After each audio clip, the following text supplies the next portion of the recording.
Shalom, shalom, bien-aimés, sœurs et frères en Christ. Nous sommes très contents de nous revoir encore sur ce jour précis que Dieu nous a donné. Et avant toute chose, nous allons prier, nous allons invoquer sa présence qui nous guide, qui nous enseigne. C'est lui le meilleur maître à travers le Saint-Esprit. Nous allons prier. Éternel notre Dieu, nous te rendons grâce de tout ce que tu as fait pour nous durant toute cette année qui venait de commencer et en ces jours précis, Père, tu nous as donné l'opportunité, le privilège, Père éternel, d'apporter et de soupirer ton souffle de vie pendant que beaucoup de ceux-là qui te craignent n'ont pas eu cette opportunité. Seigneur, tu es Elohim, le Dieu de la capacité, et le lieu, le Dieu très haut. Il n'y a aucun Dieu, Père éternel, qui peut être comme toi. Nous te bénissons, te disons, sois élevé encore et encore, car tu l'as été, tu seras pour toujours. Seigneur, nous te laissons ce peuple, Père éternel, qui écoute cet enseignement prophétique, afin que leur vie s'enracine, Père, dans la vie de la sanctification, et que le Saint-Esprit soit l'orienteur et le consolateur, le guide de leur vie, afin de s'attendre, Père éternel, à ton retour et d'être enlevé un jour. Au nom de Jésus-Christ, nous disons Amen. Amen.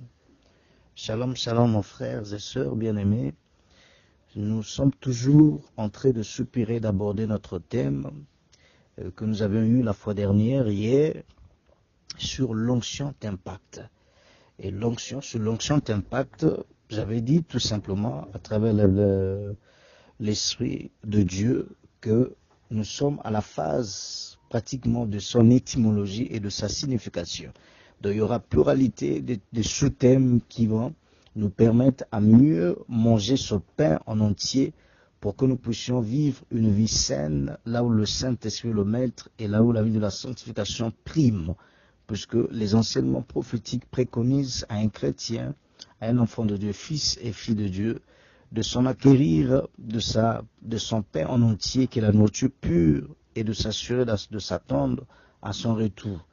Donc par étymologie et par sa signification, nous avions dit la fois dernière que onction veut dire tout simplement en hébreu Christos et en grec chrisma.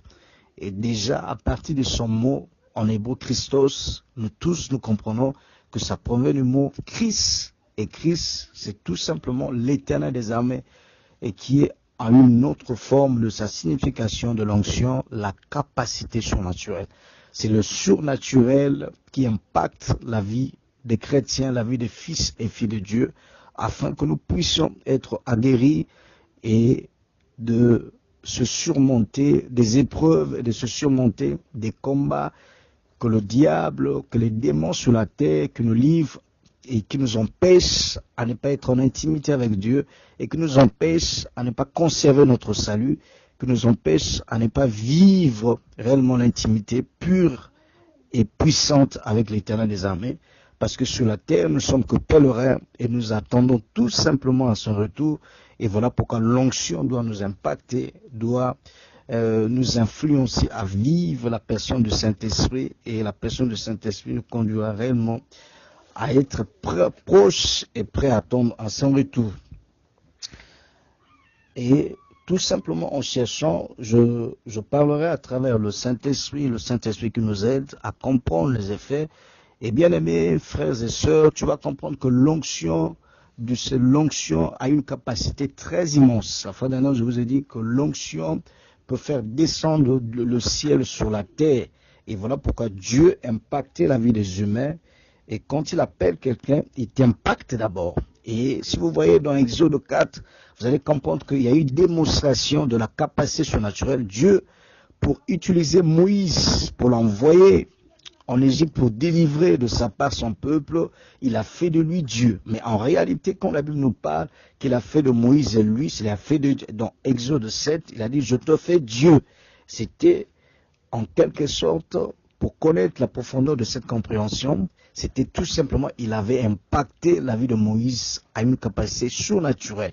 C'est-à-dire cette capacité surnaturelle lui a permis de représenter Christ, de représenter Dieu sur le sol égyptien, et de ramener les Israélites qu'ils sortent de cet esclavagisme. Et puis lui encore, pour comprendre la grandeur et l'efficacité, la puissance de ce mot onction, Et vous allez comprendre que onction, comme je dis, c'est une capacité surnaturelle à exister avant même, sa capacité qui est Dieu à exister avant même la création. Et vous allez comprendre que Dieu était d'abord dans son éternité. Il a créé l'éternité, et l'éternité qui est tout simplement un jour qui n'a ni commencement ni fin.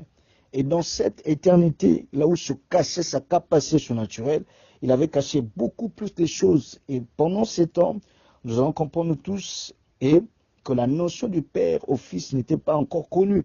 Mais Dieu n'avait pas encore exploité cette notion de la dispensation parce qu'il était Elohim.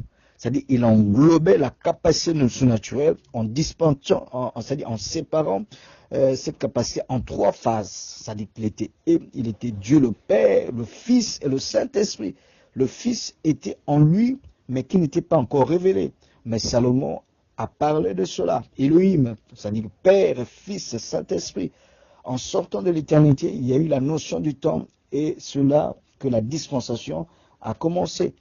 Et quand nous lisons encore dans Jean 1,3, je suis en train de vous expliquer la grandeur et la puissance de ce mot qui est sa capacité surnaturelle, qui est tout simplement lui en entier. Et celui-là, c'est qui? C'est l'Éternel des armées qui s'appelle Jésus-Christ de Nazareth.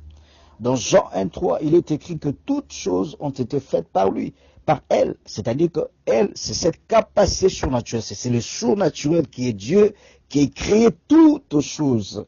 Voilà pourquoi, bien aimé, il est important que nous puissions être impactés de cette capacité.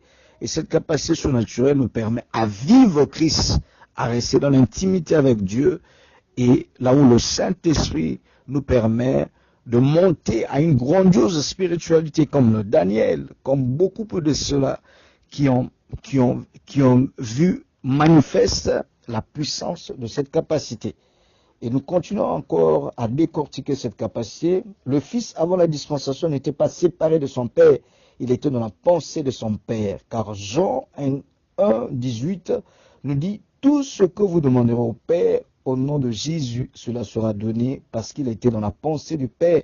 Il était le noyau, c'est-à-dire le cerveau du Père. Et quand l'éternité a pris fin, c'est alors que le Père s'est séparé de son Fils. En d'autres termes, il lui a engendré. Étant qu'un grand architecte, nous ne pouvons pas commencer à créer sans pourtant avoir un plan. C'est-à-dire que la capacité surnaturelle de l'Éternel des armées a commencé avant même la création.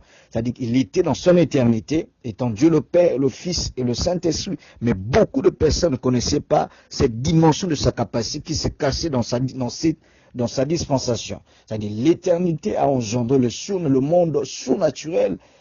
C'est-à-dire il a créé le monde de l'éternité, après le monde surnaturel et le monde naturel. Nous étions dans l'éternité venus dans le monde surnaturel et Dieu nous a placés dans le monde naturel.